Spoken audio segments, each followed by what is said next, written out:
across continents and centuries, through storms of captivity, exile, and the long night of displacement.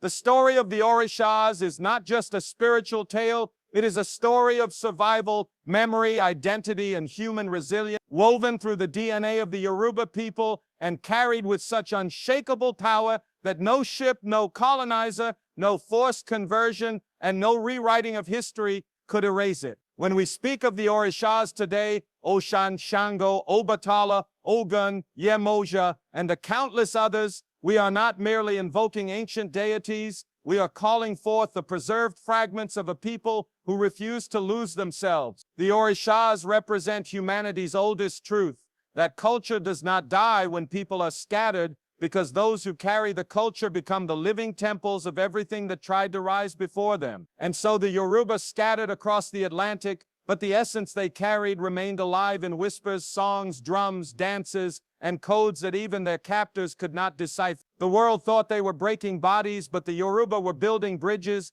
The world thought they were silencing traditions, but the Yoruba were engraving them deeper into the souls of generations yet unborn. What makes the Orishas extraordinary is not only that they survived, but that they transformed themselves to remain relevant wherever the Yoruba were taken. A culture that bends without breaking becomes eternal, and the Orishas proved this across Brazil, Cuba, Haiti, Trinidad, the United States, and the entire Black diaspora. When the Yoruba crossed the ocean in chains, the Orishas crossed with them in spirit. When the world tried to outlaw the drum, the rhythm still pulsed through the heartbeat of enslaved people. When they forbade African languages, the Orishas adapted to new tongues. When they tried to ban African rituals, the Orishas disguised themselves, hidden behind saints, symbols, and fragments of borrowed imagery, not as surrender but as survival. The enslaved Yoruba whispered Oshun behind the name of a saint, celebrated Sango behind a borrowed icon, honored Yemoja behind the figure of a mother, and in doing so proved that adaptation is not loss. It is brilliance. It is strategy. It is the wisdom of a people who knew the difference between abandoning identity and protecting it. The Orishas became global because the Yoruba understood that culture must survive even if it must reshape itself to do so. Throughout the Americas, this survival created new worlds. Candomblé in Brazil, Santeria in Cuba, Vodun in Haiti, Ifa communities throughout the Caribbean, and Black spiritual traditions in the United States that still echo the memory of Orisha presence even when unnamed. Think about the extraordinary power in that people taken from their land, stripped of everything material, denied freedom, denied language, denied family ties, yet still kept their cosmology alive. That is not luck. That is intentional cultural genius. It is a reminder to every African and every descendant of Africa that deep inside you lives a memory older than trauma, older than oppression, older than every attempt to erase. The Orishas did not survive simply because the Yoruba loved them. They survived because the Yoruba understood that to lose them meant losing themselves. And so today, when millions across the world call on Sango for courage, Oshun for sweetness and emotional healing, Ogun for strength and progress, or Obatala for clarity and wisdom, they are not participating in something exotic. They are tapping into an ancestral technology that has been refined through centuries of discipline, understanding, and lived experience. The Orishas are not simply spiritual figures. They are embodiments of human virtues and inner forces. Sango is not just thunder. He is justice, self-confidence, and the fire within you when life challenges your dignity. Oshun is not simply a river goddess. She is compassion, creativity, beauty, healing, and the reminder that gentleness can be a form of strength. Ogun is not only iron, he is perseverance, innovation, technology, and the spirit of building something from nothing. Obatala is not only purity, he is wisdom, patience, and the reminder that you can shape your own destiny with the calmness of a sculptor molding clay. When the Yoruba created the Orishas, they were actually mapping the human spirit. They were identifying the patterns within each person that helped them rise, adapt, grow, and create. These forces exist in every society, but only the Yoruba captured them in forms that people could understand, respect, and embody. That is why the Orishas traveled so successfully. They describe the universal human experience and they mirror the strength every person carries inside themselves. Yet the world often misunderstands them. For centuries, colonial systems demonized the Orishas. not because they were dangerous, but because they empowered the people who followed them. The Orishas gave structure, identity, discipline, and unity to communities the colonizers wanted to weaken. If you can break spiritual systems, you can break the psychological backbone of a people. But the Yoruba did not break. In fact, the more the world tried to suppress the Orishas, the deeper they rooted themselves, proving that truth does not die because someone declares it false. Truth dies only when people stop speaking it,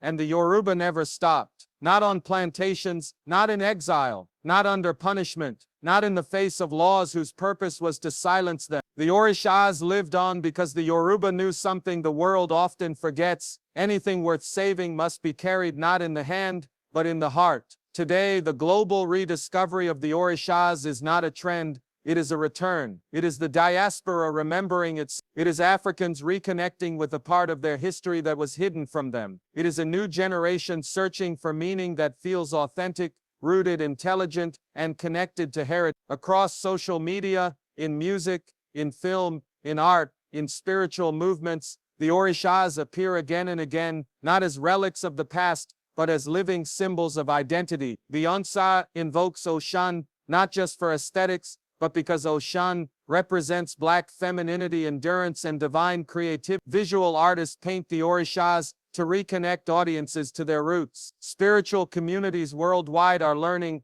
Ife, not out of rebellion but out of respect for a system that has guided millions for centuries. This resurgence is not random, it is the continuation of a story the ancestors started long before we were born. What makes this moment extraordinary is that for the first time in centuries, the descendants of the Yoruba can explore their Orisha heritage without fear. They can study Ife without disguise. They can practice without hiding. They can reclaim the dignity colonialism tried to destroy, and as they do so, they discover that the Orishas were never about rituals, they were about knowledge, they were about understanding human nature, mastering self-control, cultivating community harmony, and aligning your actions with principles greater than ego. The world celebrates many philosophies today, but few reach as deeply into the human condition as the teachings behind each Orisha. They teach courage without cruelty, discipline without oppression, power without arrogance, softness without weakness, and wisdom without pride. These are not superstitions, they are psychological frameworks, time-tested over centuries. When you learn about the Orishas, you do not simply learn about Yoruba culture, you learn about the strength of a people who refuse to lose themselves. You learn that identity is not defined by geography because even when the Yoruba were removed from their homeland, they carried their homeland inside them. You learn that no matter what life takes from you, your comfort,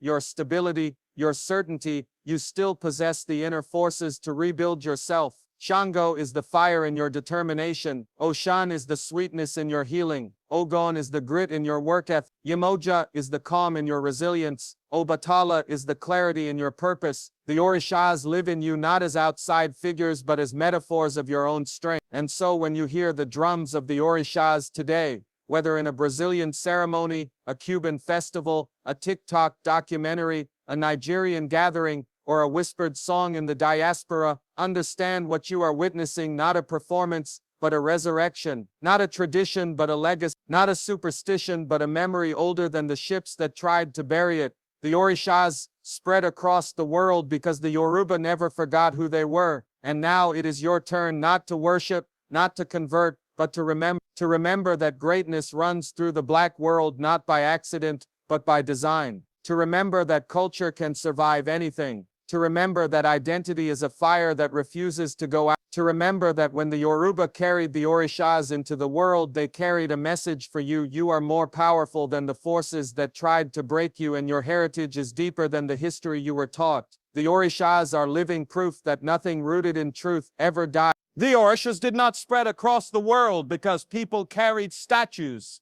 They spread because people carried memory, identity, and unbreakable cultural intelligence in their hearts.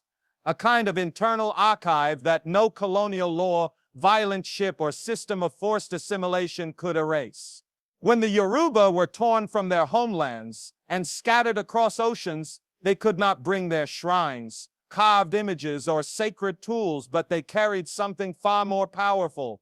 The knowledge of who they were, the rhythm of their ancestors, the names of the Orishas stored in the deepest parts of their minds. and the stories repeated until they became impossible to forget. That is the secret of why the Orishas survived. It wasn't the physical objects that mattered, it was the people who refused to let their internal fire go dark. Every drumbeat on a plantation, every coded song whispered at night, every ritual disguised as celebration, every story told to a child who didn't yet know the weight of their heritage. These became the invisible vessels in which the Orishas traveled. Even in places where speaking Yoruba was forbidden, the essence remained. Even in years where African practices were mocked, punished, or demonized, the people found new ways to encode their traditions into their daily lives. They renamed the Orishas, hid them behind saints, borrowed foreign symbols while keeping African meanings alive beneath the surface, proving that true culture is not fragile. It is adaptable, strategic, and brilliant in its ability to survive. Think about the level of intelligence required for a culture to endure captivity, erase the boundaries of language, blend with new landscapes, and still maintain its core truth. The survival of the Orishas is not simply a story of faith, it is a story of memory engineering, cultural mathematics, emotional resilience, and psychological genius. It shows us that the Yoruba understood something profound long before the modern world gave it language, that identity is portable. You can remove someone from their land, but you cannot remove the land from the person if they refuse to surrender it. You can ban the drum, but you cannot silence the rhythm if people carry it in their heartbeat. You can outlaw the gods, but you cannot kill symbols that live in the imagination. That is why the Orishas reappeared in Brazil as candomblé, in Cuba as Santeria, in Haiti within Vodun, in Trinidad within the spiritual Baptist traditions, and in the United States within movements that still echo African memory even when the people practicing them do not know the name. The Orishas didn't just cross oceans, they morphed into entire new cultural systems without ever betraying their origins, like seeds blown across continents that grow different branches but share the same ancient root. This is what makes their stories so powerful and so relevant to the modern world. We live in an age where people are encouraged to forget their origins, to detach from their ancestry, to adopt identities that fit neatly into modern categories. But the story of the Orishas whispers something different, that you do not become smaller by remembering where you come from, you become stronger. The Orishas remind us that the most powerful heritage is not the one written in books, but the one carried in the heart, passed down in tone, gesture, melody, proverb, and intuition. The same way enslaved Yoruba preserved their culture under unimaginable pressure, we too carry memories we think we have forgotten. We inherit more than DNA, we inherit subconscious patterns, instincts, strengths, and ways of understanding the world that our ancestors refined across centuries. When you see the Orishas returning across global culture through music, fashion, film, literature, it is not simply nostalgia, it is the awakening of a memory that was sleeping, waiting for a generation strong enough to reclaim it without. And the beauty of this is that the Orishas did not spread through force. They spread through attraction. They spread because they resonated with human experiences everywhere. Sango's fire connects with people who feel the need to reclaim their voice. Oshun's sweetness resonates with souls searching for healing and emotional balance. Ogun's strength speaks to workers, builders, dreamers, and anyone fighting through obstacles. Yemoja's nurturing presence resonates with communities seeking protection and belonging. Obatala's clarity appeals to people who crave peace in a chaotic world. These forces did not survive because they were worshipped. They survived because they described the inner world of the human spirit so accurately that people across continents recognized themselves in the story. That is why even those who never heard the word Orisha can feel something when they encounter these traditions, because the Orishas are not external beings as much as they are symbolic mirrors of human potential. They represent the courage, creativity, wisdom, and resilience every person carries but sometimes forgets to tap into. When the Yoruba were forced into new lands, the Orishas offered psychological survival. They reminded enslaved people that they were not broken, not erased, not nameless, not powerless. They reminded them of the civilizations they came from, the depth of their ancestors' knowledge, the structure of a world that existed long before slavery and would continue long after. That internal knowledge carried without books, without shrines, without tools, became an unbreakable shield. Every culture that has survived destruction has survived because of people like this. People who refuse to forget their truth even when everything around them demands that they do. And that is why today the Orishas stand not just as spiritual archetypes but as historical evidence that African civilizations were not passive victims but active preservers of their own identity. When modern people reconnect with the Orishas, they are not simply exploring spirituality, they are reconnecting with a lineage of survivors who engineered one of the world's most remarkable acts of cultural preservation. They are tapping into a blueprint for how a people can remain whole even when the world tries to break them. And that is why the Orishas remain relevant, not because of ritual, not because of fear, not because of superstition, but because they are symbols of cultural endurance, inner strength, and the genius of a people who refuse to allow their identity to be erased. The Orishas survived because the Yoruba carried them not as objects but as memory, and memory, when protected with intention and pride, becomes stronger than any empire that tries to suppress. Every time the Yoruba were scattered, the Orishas transformed, proving that a culture rooted in truth can shapeshift across continents without ever losing its essence. And when you study this movement across time, you begin to understand that spiritual power is not something that fades simply because people are displaced. It is something that adapts, protects, and resurrects itself whenever it is called upon. When enslaved Africans were dragged across the Atlantic, shorn of their names, stripped of their languages, and forced into worlds that treated them as shadows, the oppressors believed that the chains on their wrists would break the memory of their gods, but they misunderstood the strength of a culture built on centuries of rhythm, symbolism, and ancestral wisdom. This is why the Orishas did not vanish. They shifted, wore new garments, spoke through new music, hid behind symbols, and breathed through new tongues, not because they were weak, but because they were unbreakable. In Brazil, they danced through candomblé. In Cuba, they sang through Santeria. In Haiti, they moved through Vodun. And in the Americas, they rose through the quiet resilience of families who remembered fragments of names, fragments of rituals, fragments of songs, each fragment becoming a seed that refused to die in the soil of oppression. And when you look at that journey, you do not see the story of a defeated people. You see the story of a people who refused to surrender the core of who they were, even when the world tried to erase every trace of their identity. The Orishas changed form because the Yoruba understood something profound, that truth is not a statue made of stone stuck in one shape forever. Truth is a river that flows, ends, adapts, and finds new paths when old ones are blocked. And in this adaptation, there is a lesson for every generation of the African diaspora, a reminder that identity is not lost simply because you are pushed far from home. Identity becomes even more powerful because it learns to survive in new environments, to speak in new languages, to beat in new drums, to rise in new expressions. Think about how astonishing that is. Cultures across the world disappeared after experiencing far less trauma than what the Yoruba endured. Yet Yoruba spirituality did not vanish. It spread, it crossed borders, it took root in lands where its followers were punished for remembering.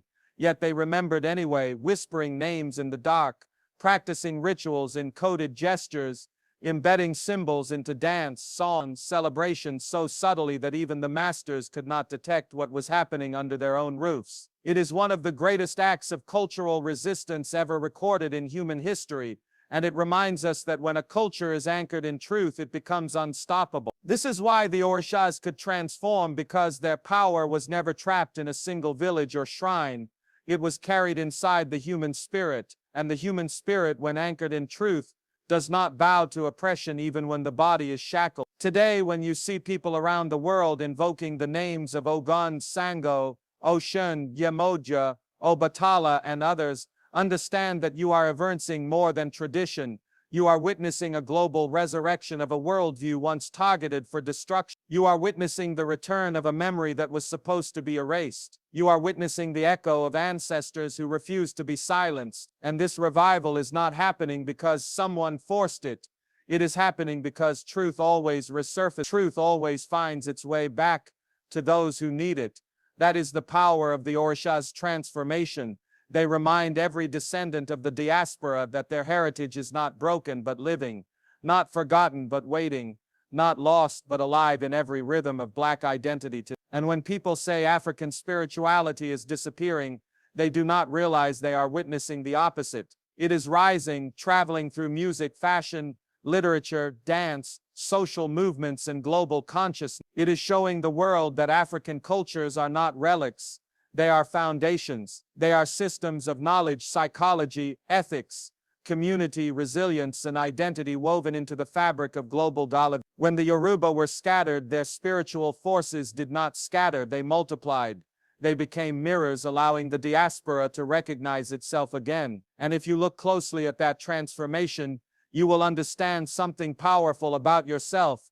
No matter how far life scatters you, no matter what pressure attempts to redefine you, no matter what narratives try to shrink your worth, a truth rooted deeply within you will always find a way to rise again. The Orishas did not survive because the world accepted them. They survived because the people who carried them refused to let their essence die. And that, more than anything else, is the message the world needs today. The global rise of the Orishas is not a trend.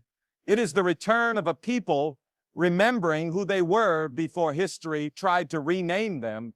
And when you watch this rise carefully, you begin to see that it is not simply about rituals, statues, festivals, or colorful ceremonies. It is about a deeper awakening happening across continents, a quiet but unstoppable surge of identity returning to those who were once told to forget everything they came from. For generations, the world convinced the descendants of the Yoruba and the wider African diaspora that their spiritual systems were primitive, dangerous, or shameful, pushing them into silence, forcing them to hide what was once a source of power, dignity, and communal unity. Yet beneath that forced silence, memory continued to breathe. It lived in the drum patterns that resembled ancient rhythms even when musicians did not know their origins. It existed in family names that carried Yoruba phonetics even after centuries of cultural stripping. It flowed through dances, gestures, and chants that survived in fragments, disguised beneath foreign practices but never extinguished. Today, as millions of people around the world rediscover the Orishas, what we are witnessing is not the adoption of something new, but the return of something ancient that was waiting for the right moment to reappear. This rise is not accidental. It is the result of a global diaspora beginning to question the stories they were told, beginning to dismantle lies inherited from colonization, beginning to understand that identity cannot be erased simply because someone tried to rewrite the narrative. And as people reconnect with the Orishas, Oshun's grace, Ogun's strength, Sango's fire, Yemoja's protection, they are not merely learning mythology, they are reclaiming the pieces of themselves that were stolen, rejected, or misunderstood. It is a healing process, a restoration, a reconnection with roots that were deliberately hidden from them. In cities like Salvador, Havana, New York, Rio, Lagos, and London, thousands gather not because the Orishas are fashionable, but because something within them recognizes truth when it is spoken, even if that truth was buried under centuries of shame. The rise of the Orishas is a reminder that identity is a living force. It does not evaporate with time. It does not crumble under pressure. It does not fade simply because the world turns its eyes elsewhere. Identity sleeps, waits, regenerates, and returns when the spirit is ready. And what makes this moment in history so powerful is that the return is happening everywhere at once. In music, Afrobeats carries the cadence of Ogun and Sango. In fashion, Yoruba beadwork and color symbolism lace global runway. In movies and literature, African spiritual themes appear in stories that captivate millions. In social movements, people call upon ancestors for strength in ways that mirror ancient practices. Even in the academic world, scholars now affirm what was once condemned, recognizing the Orishas as complex systems of psychology, ethics, and philosophy rather than superstition. The world is experiencing a collective remembering, but for the descendants of the diaspora, this remembering is personal. It is a recognition that their identity did not begin on plantations or in colonized classrooms. It began in ancient kingdoms where they walked with dignity, knowledge, and spiritual sophistication. When people turn toward the Orishas today, they are not participating in a trend. They are reclaiming that dignity, rewriting their narrative and stitching together the fragments of history that were torn apart. And the most profound part of this resurgence is that it reveals how deeply truth can survive. Even when enslavers banned drums, the rhythms moved to the body. Even when they banned names, people whispered them in their heart. Even when they banned shrine practices, the Orishas hid behind saints, behind symbols, behind songs. They adapted because identity adapts. They survived because truth survived. And now that the world is finally listening, these spiritual forces are rising not as relics of the past, but as living expressions of a people rediscovering who they have always been. So when you look at this global rise, understand that it represents far more than spiritual curiosity. It is one of the greatest cultural homecomings in human history, a homecoming of memory, a homecoming of pride, a homecoming of identity standing tall again after centuries of distortion. The Orishas are not rising because the world made room for them. They are rising because their people no longer seek permission to exist. They are rising because truth always returns to those ready to hold it. They are rising because you cannot rename a people forever. And in this rise, the African diaspora is recognizing not only its past, but its power, its voice, and its rightful place in the story of humanity.